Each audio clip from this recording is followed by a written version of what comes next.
Hello everyone, সকালবেলা ready হয়ে গেছি একদম, দেখতেই পাচ্ছ শাড়ি টাড়ি পরে ষষ্ঠী পুজো দিতে যাবো। আজকে তো মা ষষ্ঠীকে পুজো দিতে হয়, তো আমরা সবাই কিন্তু রেডি হয়ে গেছি পুজো দিতে যাব বলে।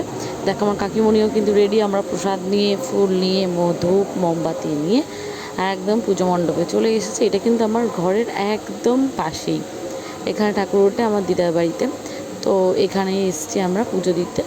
দেখো একদম ফাঁকা রয়েছে, আর এখানে দুটো বাচ্চা একদম রেডি, নতুন জামা সকালবেলা উঠেই পরে নিয়েছে একদম খাওয়া দাওয়া করে। আর এই দেখো মা কেমন হয়েছে দেখতে, দুর্গা মাকে, সেটা কিন্তু অবশ্যই কমেন্টে জানাতে একদম ভুলবে না। আজকে কিন্তু বেলতলাতে পুজো দিতে হয়, তো দেখো এখানে ঠাকুরমশাই কিন্তু সব কিছু রেডি করছে। তো দেখতেই পাচ্ছ সব কিছু রেডি হয়ে যাওয়ার পর এখানে পুজো হবে, তারপর অঞ্জলি দেওয়া হবে। আমরা সবাই বসে পড়েছি অঞ্জলি দেওয়ার জন্য। দেখো আমার বোনও কিন্তু একদম দেখছে।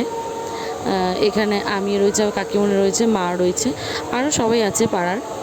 তো তোমরা ষষ্ঠীতে কেমনভাবে কাটালে, কী কী করলে, সেটা কিন্তু অবশ্যই বলো।